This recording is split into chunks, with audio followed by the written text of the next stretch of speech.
Chers internautes, bonjour. Mon nom est Simon-Pierre Savard-Tremblay, je suis président de Génération Nationale.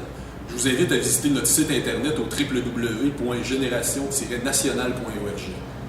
Aujourd'hui, on parle de l'histoire nationale et plus précisément de son enseignement au Québec. S'il est une donnée fondamentale dans la formation d'une identité collective, c'est bien sûr de savoir où nous venons. Si nous l'ignorons, si nous sommes sans mémoire, comment peut-on effectivement savoir où nous sommes et où nous allons? On en parle avec l'historien Éric Bédard. Pour voir et entendre notre entretien avec Éric Bédard, c'est à l'instant.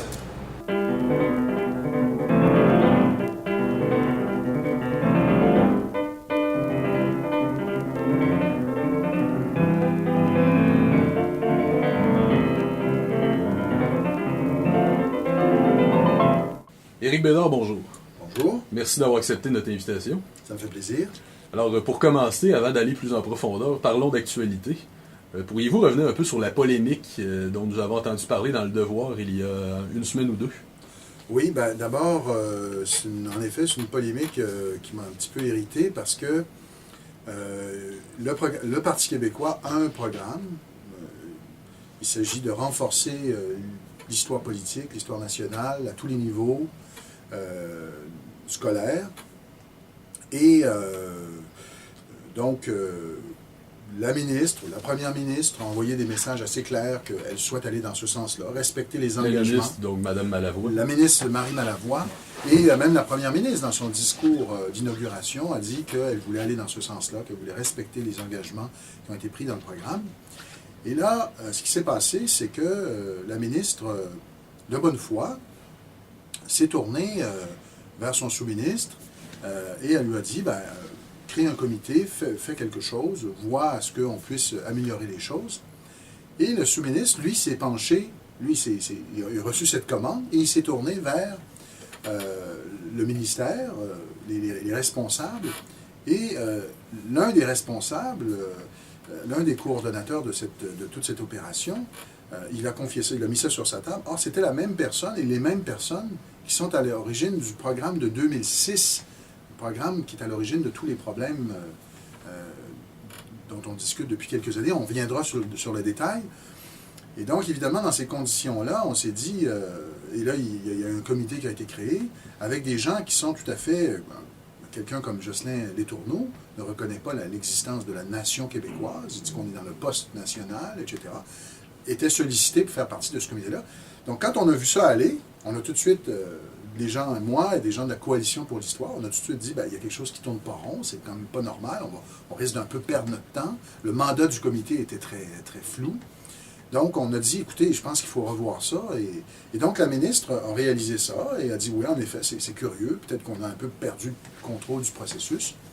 Et là, ce qui s'est passé, c'est que des gens qui avaient été sollicités ont réagi en pensant que nous, on était la cinquième colonne qui voulait endoctriner la jeunesse. Donc, c'est pas ça. C'est juste pour que le programme, pour que tout le processus soit le plus efficace possible. Et donc, ce qui est dommage, c'est que le journal Le Devoir a repris, on dirait, le spin de ceux qui sont les adversaires acharnés des gens de la Coalition pour l'Histoire. Ils ont repris le spin intégralement et nous ont fait passer pour des idéologues qui veulent endoctriner les jeunes. Et donc, c'est ça, cette polémique. On n'a pas aimé ça. Donc, c'est pour ça qu'on a réagi avec une lettre pour dire qu'on comprend très bien qu'il faut consulter la population. On comprend très bien que ça ne peut pas se faire en catimini, mais encore faut-il que le processus, il faut qu'un mandat soit clairement donné à quelqu'un ou à un groupe, ou moi je pensais à un sage, quelqu'un qui soit au-dessus de la mêlée, un mandat clair soit donné à un sage, et qu'il faut examiner, à mon avis, 3 choses pour ce qui est du programme au secondaire. La première chose, c'est la séparation, la distinction entre le cours chronologique de secondaire 3 et le cours thématique de secondaire 4, qui est très critiqué par les enseignants. Deuxième chose à vérifier, est-ce qu'on doit coupler histoire et éducation à la citoyenneté ou ne pas se concentrer sur l'histoire en tant que telle, c'est déjà assez compliqué, assez important. Puis l'éducation à la citoyenneté, on fait ça dans toutes les matières. Et troisième élément, comment renforcer la dimension politique de notre histoire? Comment renforcer les contenus où il est question de ces grands événements qui ont marqué notre mémoire collective, la Fondation de Québec, la Conquête, les rébellions, la Confédération, la Révolution tranquille, les conscriptions. comment faire en sorte que ces événements-là soient vraiment mieux expliqués, mieux détaillés, de façon le plus objective possible pour les jeunes. Donc, je pense que ce serait ça le mandat qu'on pourrait donner à un sage, qui pourrait faire rapport à la ministre, et comme ça, on aurait une base pour discuter pour la suite. Je pense, et c'est ça c'est ça qu'on doit viser. C'est ce qu'on essaie de convaincre la ministre de faire, mais la ministre, le gouvernement fait bien ce qu'il veut. Mais nous, on pense qu'il faut aller dans cette direction-là. Justement, vous avez parlé un peu de M. Letourneau, mais pas seulement de lui, en fait. Qu'est-ce que c'est que ce nouveau courant révisionniste en matière historique? Pouvez-vous nous en parler un peu? Un révisionniste, en fait, je mettrais un bémol, c'est-à-dire que toute l'histoire est toujours un peu révisionniste. Chaque génération révise ce que les gens d'avant avaient dit. Non, ce qu'il y a au Québec, ce que je sens au Québec, notamment chez les historiens, c'est une peur du politique, c'est une peur de la politique. C'est davantage une peur de la politique que des grands complots fédéralistes, à mon avis. Mais peut-être d'autres ne seraient pas d'accord avec moi.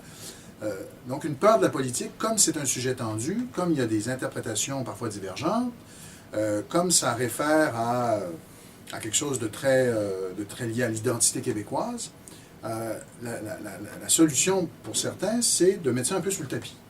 On ne va pas trop parler de politique, on va parler au fond des grands processus de la modernité. On va faire l'histoire de la révolution industrielle, l'histoire des droits de la personne, donc l'histoire de l'Occident au Québec. Le problème, c'est que ce n'est pas l'histoire du Québec. Et c'est ça qui s'est passé avec le programme de 2006. C'est un programme où on avait tellement peur d'aborder ces sujets sensibles, ces thèmes sensibles, ces événements qui ont entraîné des ruptures, qui ont marqué notre mémoire collective. On avait tellement peur de ça qu'on a décidé de diluer, de javeliser, c'est le mot qui avait été retenu, en n'en parlant pas trop et en insistant sur les grands processus de la modernité. Et donc, je pense que ça, c'est un point. Deuxième élément, il y a dans l'enseignement de l'histoire le groupe des didacticiens. Bon. Les groupes des didacticiens de l'histoire qui sont très présents, qui ont eu beaucoup d'influence dans le programme de 2006. Les didacticiens, au fond, qu'est-ce qu'ils nous disent? Ils nous disent l'apprentissage factuel de l'histoire, c'est un peu dépassé. C'est un peu... on peut trouver toutes ces informations-là sur Google, sur Internet. Qu'est-ce que c'est? Les événements factuels, ça se trouve facilement dans les encyclopédies. Puis en obligeant les élèves à apprendre ça par cœur, on fait du bourrage de crâne. Donc, ce qu'il faut que les élèves apprennent en histoire, c'est moins les faits que la méthode historique. Développer un sens critique en voyant que l'histoire, c'est toujours écrit par quelqu'un qui a des intentions, donc il y a différentes interprétations. Donc, on va transmettre la méthode historique plutôt que l'histoire en tant que telle, les faits en tant que tels. C'est un point de vue, de gens qui viennent des sciences de l'éducation. Moi, je ne suis pas d'accord avec ça, parce que d'abord, je pense qu'avant d'en arriver à des interprétations, il faut connaître les faits, justement. Il faut connaître les faits de base, et c'est complexe. Connaître les rébellions de 1837, c'est loin d'être simple. Avant d'en arriver aux interprétations de 1837, de comprendre qu'est-ce que c'était le Conseil législatif, l'Assemblée législative, ça prend du temps, c'est complexe. Et je pense qu'il faut d'abord apprendre les faits, les maîtriser, un peu comme on maîtrise la grammaire pour la langue française. Avant de faire de la poésie, il faut mieux maîtriser sa grammaire. Et l'interprétation, c'est un niveau de créativité, de sophistication dans l'analyse qui nécessite une compréhension très fine des événements, des faits historiques. Donc, je pense qu'il faut commencer par ça, bien comprendre les faits, pour peut-être, au niveau d'un enrichissement, voir qu'il y a en effet que ces mêmes faits peuvent être interprétés de différentes façons. Donc, il y a ceux qui ont peur de la politique, il y a les didacticiens qui pensent qu'il faut enseigner d'abord, qu'il faut transmettre d'abord une méthode plutôt que les faits, et il y a enfin un élément de politiquement correct. Il y a une espèce de méfiance par rapport au national, à dimension nationale. Hein, le national, il y a même des historiennes féministes comme Denise Baillargeon, national égale patriarcal. Bon. Et dans sa brève histoire des femmes au Québec, elle associe toujours le national aux hommes conservateurs traditionnalistes qui voulaient tenir les femmes à la maison. Elle a carrément cette analyse, d'ailleurs, qu'a contestée Lucia Ferretti dans les cahiers de l'Action nationale. elle critique cet aspect-là. Lucia Ferretti, historienne, féministe aussi à sa façon, mais qui n'est pas d'accord avec Denise Baillargeon sur cette question. Donc, qui est également experte, je crois, dans le nationalisme absolument, gaussien. Historienne qui a fait l'histoire des congrégations, l'histoire de la religion au Québec, mais qui s'est intéressée beaucoup aussi à l'histoire de l'État au Québec. Alors, donc, il y a aussi une espèce de... Il y a l'idée que le national, c'est un peu rétrograde, le national, c'est les préjugés, le national, c'est l'oppression des minorités, au profit des hommes blancs, hein, avec leurs grands récits glorieux. Donc, on discrédite ça et on fait une histoire très proche de l'esprit du multiculturalisme. Il n'y a que des minorités, on raconte l'histoire des minorités qui défendent leurs droits pour être reconnus. Alors moi, je ne dis pas qu'il ne faut pas parler des femmes, je ne dis pas qu'il ne faut pas parler des minorités, mais l'histoire d'un peuple, il y a une unité dans l'histoire d'un peuple.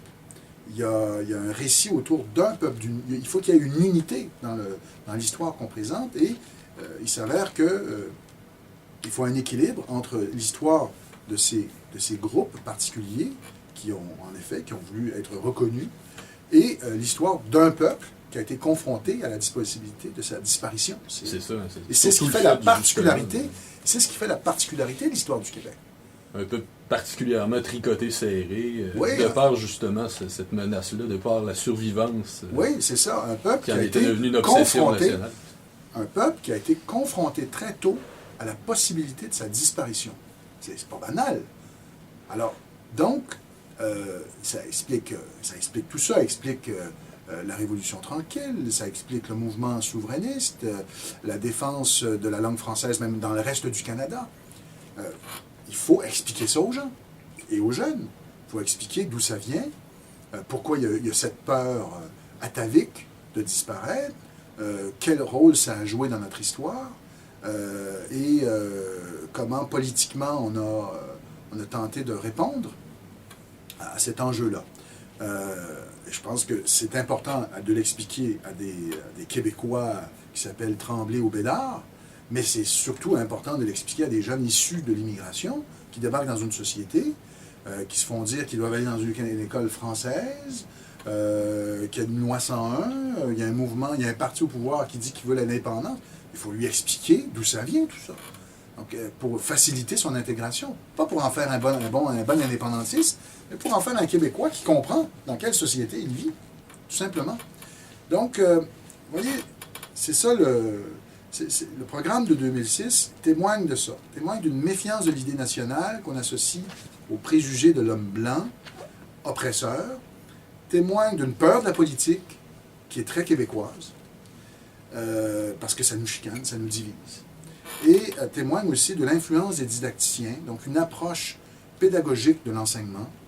Et donc, il faut, je pense, en revenir et proposer aux Québécois un programme qui tient compte de tout ça, je veux dire, qui ne fait pas l'impasse sur tout ça, bien sûr, mais qui réintroduit la dimension de l'unité, la dimension nationale de notre histoire, et qui passe par l'explication des grands événements politiques. Donc, autrement dit, cesser de présenter l'histoire du Québec comme une communauté fragmentée. Ben oui, alors... Voir le lien qui unit l'ensemble des composants. C'est sûr que ce qu'on a reproché à un Lionel Groulx, aux historiens traditionnalistes, ce qu'on leur a reproché souvent, c'est de présenter l'histoire d'une façon de peuple comme un bloc monolithique qui affronte l'ennemi anglais ou l'ennemi extérieur, mais qui, lui, est comme d'un bloc. Avec le messianisme en prime. Oui, mais où tout le monde serait d'accord. Alors là, on a beaucoup critiqué ça en disant, attention, dans la société québécoise, même francophone ou canadienne-française, il y avait différents courants. Il y avait des libéraux, il y avait des conservateurs, il y avait l'Église, il y avait des anticléricaux. Et je pense qu'au niveau de l'historiographie, les recherches en histoire ont bien montré cette diversité.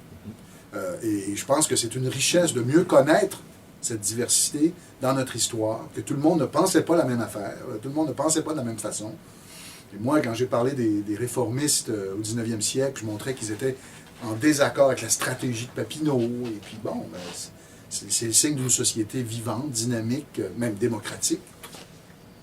Une fois qu'on a dit ça, et puis qu'il faut l'expliquer, il y a aussi une unité quand même. C'est-à-dire que, qu'on soit libéraux ou traditionnalistes, on a été, libéral ou traditionnaliste, on a été confronté à la fragilité du peuple québécois. Et il y a eu des réponses. Il y a eu des réponses libérales, il y a eu des réponses conservatrices, traditionnalistes, mais il y a eu des réponses au même enjeu. Honoré Mercier, c'était un libéral. C'était un libéral qui n'était pas un radical, ce n'était pas un anticlérical comme l'avaient été des libéraux avant lui, de la génération d'avant lui, mais il a eu sa réponse nationale à l'enjeu, il a eu sa propre réponse à l'enjeu national, qui était différente de celle de Monseigneur Ignace Bourget, mais il a été confronté à ça. Louis-Alexandre Taschereau, en bon libéral qu'il était, pour la libre entreprise, lorsqu'il y a eu des différends avec le gouvernement fédéral, a eu sa réponse aussi, plutôt autonomiste. Et ainsi de suite.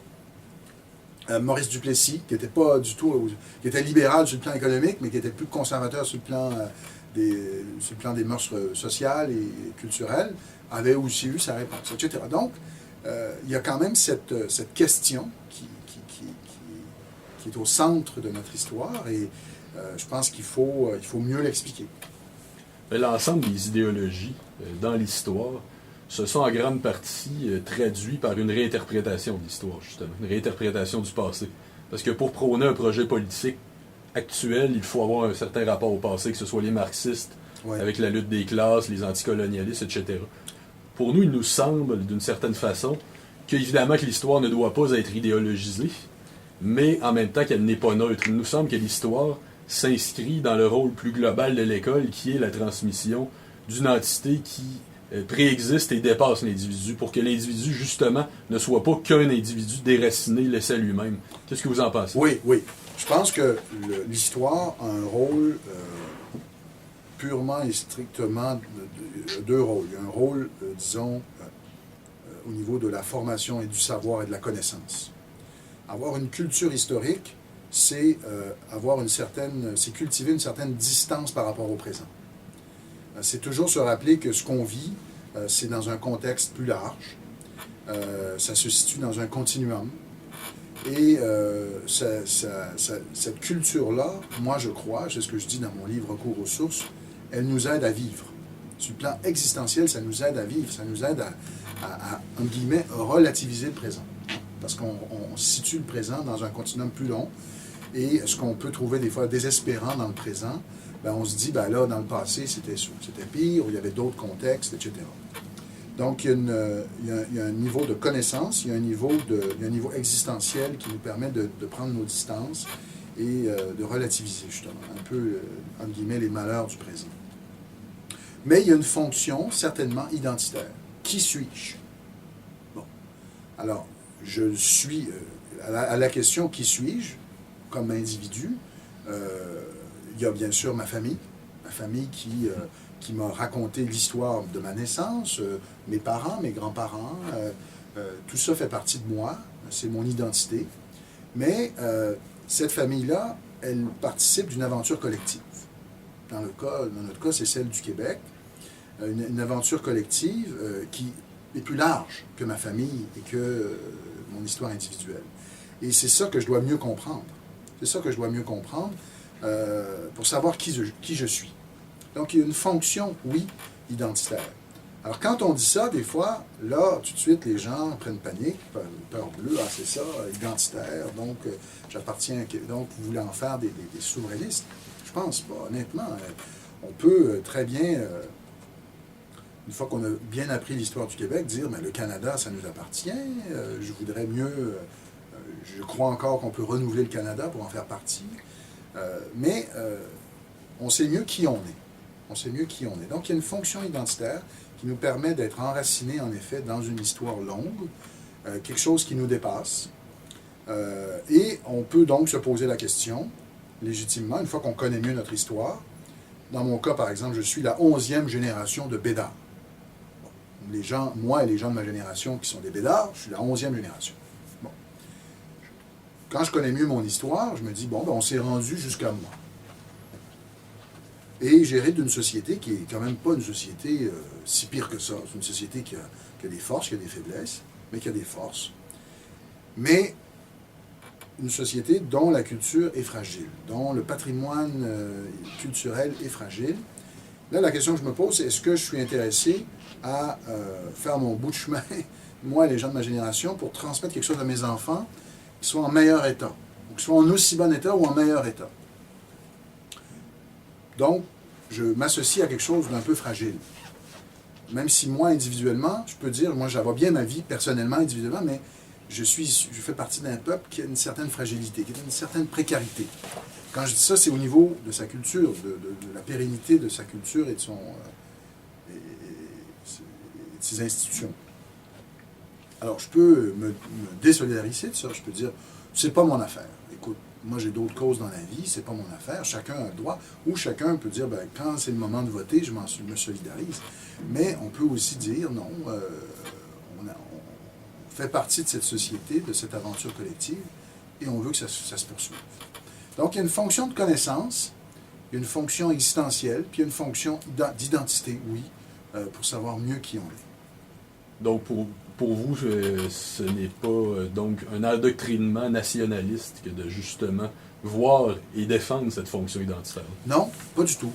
Je le pense si on vraiment, est d'accord avec vous. Hein. Je le pense honnêtement que c'est pas du tout de mieux connaître les événements marquants, les événements qui ont marqué, disons, notre mémoire collective, de mieux les connaître. Ce n'est pas de l'endoctrinement, c'est de la connaissance. Et ça a une fonction, oui, identitaire. Ça nous permet de mieux nous situer par rapport à cette aventure collective. Je pense vraiment pas que c'est de l'endoctrinement. C'est un peu comme si vous disiez à des Américains, il faut pas trop parler de la guerre civile américaine. Parce que là, si on parle trop de la guerre civile américaine, ben là, ça peut être démoralisant pour les gens du Sud. Hein? Ça peut être démoralisant pour les gens du Sud. C'est une défaite assez lourde pour eux, puis ça rappelle des mauvais souvenirs. Ou encore, ça nous divise, hein, les Noirs, les Blancs. On veut être un seul peuple, puis là, rappeler qu'il y a eu une guerre pour l'esclavage. Bon, c'est peut-être pas une bonne idée. On n'en parle pas trop. On va parler, par contre, de la révolution industrielle au 19e siècle. Ah oui, bon, mais là, non, il faut parler des deux. Les Israéliens, là, il y a eu des nouveaux historiens. C'est des baby boomers, donc ils sont plus si nouveaux que ça maintenant, mais ils ont un peu écrit des livres qui ont revu le grand récit mythique de la fondation d'Israël, par exemple. Bon. C'est un sujet tendu chez les Israéliens, la fondation d'Israël. Il y en a qui disent qu'on a maltraité, les Israéliens auraient maltraité les Palestiniens, d'autres disent que non, que les Palestiniens ont quitté leur propre chef. Il y a toutes sortes de débats entre historiens. Bon. Et c'est ça d'ailleurs qu'il y a eu des débats entre historiens. Ben oui, mais c'est comme si parce qu'il y avait un débat, parce que c'est sensible, on dit « on va pas trop en parler. On va pas trop en parler. On va éviter ce sujet-là. On va éviter la guerre des 6 jours. C'est un sujet un peu tendu, ce qu'on a bien fait ou pas, ou la guerre du Liban. On va pas trop en parler. Mais non, il faut s'entendre, il faut avoir la maturité de s'entendre sur une base factuelle commune, se faire confiance, dire c'est sûr qu'on va transmettre. Et avec de l'enrichissement, si on peut, on va expliquer aux élèves que il y a différentes interprétations, mais on va s'entendre qu'il s'est passé ça, en gros, la trame des événements est après celle-là. Et ça, c'est pas totalement de s'entendre sur une base factuelle assez consensuelle, c'est possible.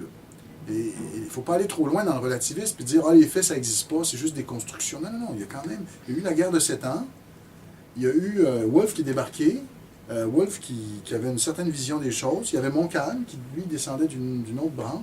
On peut expliquer ça factuellement, assez simplement. Et puis, on peut expliquer le traité de Paris. Puis, il faut permettre aux jeunes de comprendre ça. Il y a beaucoup de sociologues, justement, qui sont très portés sur le constructivisme social, qui nous disent que la mémoire est écrite par les dominants pour maintenir les hiérarchies, maintenir les vieilles institutions patriarcales oppressives. C'est le grand récit de l'homme blanc oppresseur. Par exemple, on nous dit souvent, justement, dans l'ensemble des sociétés occidentales, il y a toujours la tentation de criminaliser le passé. Oui. On nous dit souvent, on n'a pas d'affaire à chialer au Québec, on a fait la même chose aux Amérindiens, ce genre de choses-là. Moi, je trouve justement que dans l'espèce du mythe du bon sauvage, il y a même une certaine infantilisation de l'Autochtone, comme si c'était pas un adulte capable d'avoir lui-même ses ententes, qui est à se tromper dans ses ententes, qu'il a eu avec l'homme blanc qui arrivait. Oui. Vous ouvrez plein de portes, là. Faites-vous plaisir. Non, mais oui. Mais je vous en ai parlé un peu tout à l'heure, quand je disais, tu sais, la volonté de faire une place aux minorités versus le récit là, de l'homme blanc oppresseur. Je vous en ai un peu parlé, j'ai un peu expliqué mes idées là-dessus. Mais sur l'idée de la construction, tout est construit. Non, tout n'est pas construit. Il y a un certain nombre de faits.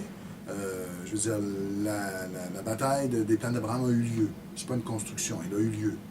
Elle a eu lieu et elle a eu une certaine répercussion.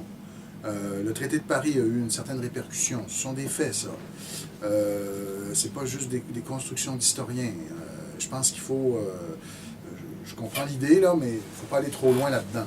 Et puis on peut pas faire dire n'importe quoi aux sources. C'est pas des choix totalement arbitraires. Quand on arrive avec une démonstration d'historien, mais il y a un autre historien qui peut aller lire nos sources puis démentir notre preuve. Mais il y a une méthode. Il faut respecter les canons de la méthode. Donc, on n'est pas dans... Autrement dit, l'histoire, c'est pas un roman vrai. C'est un roman vrai, oui, mais c'est pas juste un roman. Bon. Mais pour, par exemple, l'Autochtone, c'est intéressant. Alors, dans le programme de 2006, les Autochtones sont présentés comme une sorte de bloc. Vous voyez, ce qu'on reprochait à la vieille histoire de présenter les Canadiens français comme un bloc, tout le monde était d'accord, puis se faisait des mamours, puis tout le monde s'aimait, puis il y avait l'extérieur, le méchant anglais à l'extérieur. Ben, on pourrait faire la même critique aux historiens multiculturalistes par rapport aux Autochtones. Souvent, ils les présentent comme un bloc de gens qui s'aimaient, qui étaient gentils, qui étaient hostiles au capitalisme. Ils étaient dans le don et dans le contre-don. Ils étaient écologistes. Ils aimaient la nature, ils respectaient la nature. Ils étaient féministes, les Iroquois, hein, le rôle des femmes, etc. Donc, c'est extraordinaire. Et là, l'homme blanc est arrivé. Du mode de vie. Une idéalisation. Et là, l'homme blanc est arrivé. Et puis là, c'est le début du colonialisme, l'impérialisme, machisme, patriarcat. C'est terrible. Bon. Ça, c'est un point de vue très idéologique. Et très irrespectueux, en effet, de l'histoire et des faits, et aussi des Autochtones. Alors, les Autochtones, c'est des êtres humains. Il y a des rivalités entre eux. Je rappelle ça parce que c'est pas nécessairement connu. Quand Champlain, il y a un événement assez important en 1603 que j'ai comme redécouvert en écrivant mon histoire du Québec pour les nuls. Mais en 1603, il y a ce qu'on appelle la tabagie de Tadoussac. Tabagie, c'est qu'on fumait du tabac, c'est un peu pour faire la fête. Il y a une espèce d'alliance qui est scellée entre les Français et les Autochtones de la vallée du Saint-Laurent. Les Inuits, les Algonquins, les Hurons. En gros, et qu'est-ce qu'on dit? On dit, le chef Innu qui est présent, il dit, on veut bien les Français que vous veniez vous installer dans le coin, mais à une condition, vous allez nous aider à combattre nos ennemis, les Iroquois. Et Champlain va dire parfait. Et d'ailleurs, Champlain fait sa première expédition en 1609, avec 2 autres Français. C'est un récit absolument incroyable. Il va aller au lac Champlain, il va tirer sur les Iroquois avec un fusil. On pense que les Iroquois n'avaient jamais vu ça de leur vie. Et il tient parole. Donc, les ennemis de nos amis étaient nos ennemis. Nous, je dis nous, mais les Français de l'époque. Mais, vous voyez, il y avait des rivalités, il y avait des concurrences féroces pour contrôler les fourrures, les lieux d'échange, de traite. Et oui, les Iroquois ont été des ennemis assez dangereux tout au long du 17e siècle pour les quelques milliers de colons qui étaient dans la vallée du Saint-Laurent. Quand on dit ça, on ne dit pas que les Autochtones étaient tous méchants.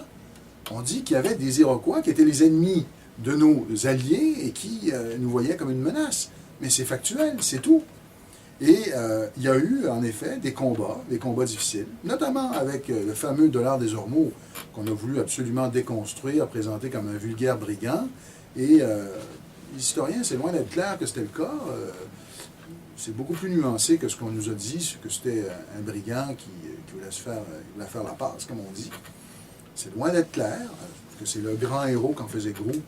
Peut-être qu'il y a des nuances, mais là encore, on est dans l'idéologie. Alors, c'est ça qui est drôle, c'est que quand vous défendez l'intérêt d'une histoire nationale, vous êtes l'idéologue. Alors que ceux qui veulent une histoire javelisée, et souvent sont eux aussi encore plus dans l'idéologie, ils ont une vision très arrêtée de l'autochtone. C'est ça. Donc c'est intéressant parce que vous avez parlé de nous en parlant des Français de l'époque, des colons français finalement. Évidemment, je pense que c'est notre opinion, c'est sans doute la vôtre aussi, que l'identité d'un peuple n'est évidemment pas statique. Nous ne sommes plus les habitants de la Nouvelle-France, mais nous ne sommes pas non plus une page blanche. Il y a pu y avoir de la diversité qui s'est ajoutée, mais nous restons quand même les descendants indirectement de cette identité-là. Donc l'histoire, c'est aussi une façon de pouvoir dire nous quand on pense à nos ancêtres. Oui, oui. Je pense que oui. Mais là, ce que je vois, c'est que, en fait, ce que je vois chez les gens de Génération nationale, c'est qu'il y a une sorte de déférence par rapport au passé, une espèce de gratitude. Nous sommes le produit de ces générations-là, des gens qui ont fait leur possible, et on a du respect pour ça, et mieux comprendre notre histoire, c'est faire acte aussi d'humilité par rapport aux possibilités. Ça nous donne une sorte de sens des limites. Ça nous immunise contre les idéologues qui pensent avoir trouvé le fin mot de l'histoire. Ils disent, si on fait ça, là, tout va bien aller, on va être heureux pour l'éternité. Ce que je sens chez vous, puis moi je partage ça aussi, c'est une sorte de respect, de déférence pour les gens qui ont construit le pays avant nous et qui nous ont transmis quelque chose. Et quand je dis ça, je ne m'idéalise pas. C'est des êtres humains comme nous qui étaient bien, qui ont fait des belles choses, qui ont fait des moins belles choses. Le mal n'a pas d'adresse, le mal est partout, en nous, ailleurs. Bon, alors nos ancêtres étaient des êtres humains imparfaits, qui faisaient leur possible, comme nous, je pense, on essaie de faire notre possible. Donc, c'est ce que je sens je pense, chez les gens de Génération nationale. Alors que les gens qui sont dans l'hypermodernité, ou peut-être même pas dans la postmodernité, mais la modernité la plus radicale, au sens où l'entend Joseph Yvon-Thériault, oui. Ceux qui sont dans la modernité radicale sont en guerre contre le passé. C'est-à-dire que le passé est un vaste musée d'horreur dont il faut s'émanciper, dont il faut se libérer.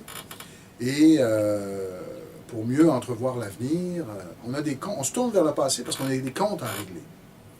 On a des comptes à régler par rapport à un fonctionnement qu'on juge absolument abominable. Et nous, modernes, on a compris comment ça marchait. On est donc fins, on est brillants. Nous, on sait ce qui est bien, ce qui est mal. Alors que les autres, ils ne comprenaient rien. Ça, je suis allergique à cette posture-là, que je sens beaucoup, y compris chez les historiens, mais pas seulement chez les historiens. C'est quelque chose que je vois beaucoup.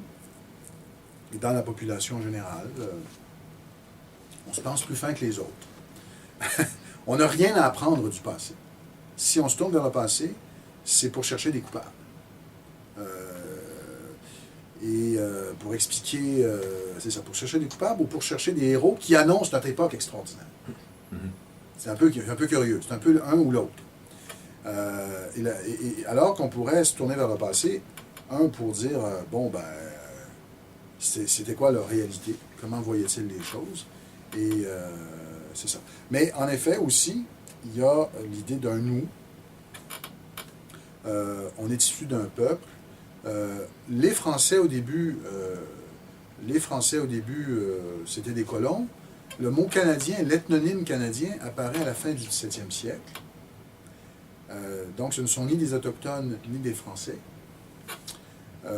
Et ensuite, Canadiens-Français, ensuite Québécois. Ouais. Donc ça a évolué, mais il y a quand même une sorte de communauté de destin, d'identité commune. Il y a des historiens, comme quelqu'un comme Gérard Bouchard, mais d'autres, qui ont justement un grand intérêt pour les Autochtones, qui seraient tentés de dire que les premiers Québécois, au fond, c'était les Autochtones de la vallée du Saint-Laurent. Je comprends, c'est généreux, c'est intéressant, mais moi, je pense que c'est aussi faire injure à la mémoire des Autochtones. Je ne pense pas que les Autochtones du Québec se considèrent comme les premiers Québécois. Et le fait est que, selon ce que disent les démographes, il n'y a pas eu beaucoup de mixité, il n'y a pas eu beaucoup de mariages. Il y a eu des mariages à la façon du pays, dans les Grands Lacs ou dans l'Ouest, ça a donné le peuple métis, mais tout indique qu'au Québec, il n'y a pas eu beaucoup de mariages avec les Autochtones. Donc, aux grandes dames des multiculturalistes qui voudraient que le peuple québécois soit le peuple de l'hybridité, du mélange des cultures, ça ne s'est pas beaucoup produit. C'est factuel, c'est ce que les démographes nous disent. Il y en a qui ne sont pas d'accord avec ça, mais c'est un débat. Donc, oui, les Français sont à l'origine, jusqu'à un certain point, du Québec, bien sûr. Les colons français, les 10, 15 000 colons qui vont s'établir dans la colonie, sont à l'origine d'un peuple, auquel vont se greffer d'autres gens au fil des siècles, bien sûr, qui vont devenir des Québécois comme les autres. Mais oui, je pense qu'il y a là le creuset de quelque chose qui va devenir le Québec à ce moment-là. Donc maintenant, concrètement, mis à part la révision du contenu des cours d'histoire au secondaire et au collégial, comme vous en avez d'ailleurs traité dans vos deux études qui portaient sur la question, est-ce qu'on peut améliorer augmenter le nombre d'heures d'enseignement de l'histoire? Qu'est-ce que vous proposez maintenant? Ben, je pense qu'au niveau des heures, c'est pas mal. C'est pas mal mieux qu'avant. Moi j'ai eu un seul cours en secondaire 4. Peut-être que c'est votre cas aussi. Non. Vous avez eu... Non, moi j'en ai eu tout le long de mon cheminement. Ah oui, d'accord. C'est peut-être pas assez.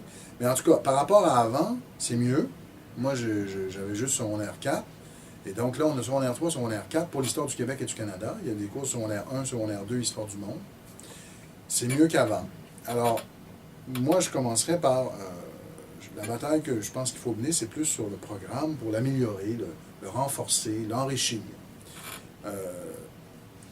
Au collégial, certains disent qu'il faudrait un cours obligatoire d'histoire du Québec ou du Canada. Il y a du pour et du contre. Ce serait peut-être une option. Et à l'université, je pense qu'il faut absolument faire une place à une histoire politique. Il faut faire davantage de place à cette histoire politique et nationale. Quand je dis politique, c'est politico-national. L'histoire des événements, des personnages qui ont été marquants par rapport à l'histoire nationale.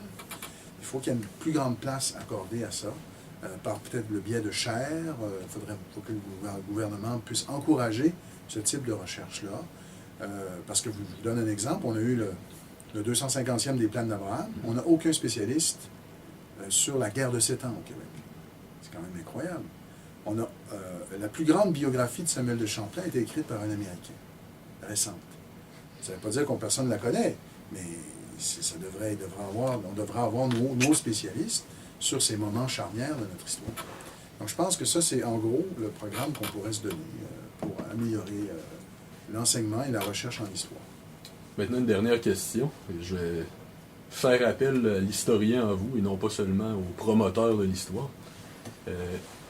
Les civilisations ou les peuples peuvent parfois connaître de longues décadences et d'autres peuvent connaître une mort rapide. Qu'est-ce qui arrive généralement aux collectivités qui ont perdu la mémoire? Les peuples qui ont perdu la mémoire, vous pensez à quel peuple, par exemple? Non, mais je vous pose une question très large. Ouais. Où est-ce qu'un peuple peut s'en aller quand il ne sait pas d'où il vient? Chose certaine, la mémoire, c'est la meilleure façon d'assurer sa pérennité dans le temps. Je pense à l'exemple des Polonais, je pense à l'exemple des Irlandais, je pense à l'exemple des Juifs. C'est quand même incroyable. On peut se lamenter au Québec, on n'est pas satisfait de ce qui se passe, mais les Juifs ont non seulement créé un État, ils ont réinventé une langue. Ils ont ressuscité une langue qui était complètement disparue. C'est ahurissant quand on y pense. Et ils en ont fait la langue de l'intégration, une langue qui était disparue. C'est incroyable. Et tout ça fondé sur quoi? Bien, sur la mémoire d'un peuple qui a son existence, qui a eu ses moments difficiles, qui a eu ses périodes plus florissantes. La mémoire, c'est ce qui permet d'assurer la pérennité dans le temps. Mais une mémoire sans état, c'est fragile, c'est ténu. Nous, on a la chance d'avoir une moitié d'état. C'est pas rien. On a une moitié d'État qui est en plus responsable du ministère de l'Éducation. Donc, il faut utiliser cet outil pour assurer la pérennité de ça dans le temps. Et pour la suite, on verra. Mais c'est sûr qu'un peuple qui perd ses repères historiques a certainement pas un grand avenir. Éric Bédard, merci beaucoup. Merci.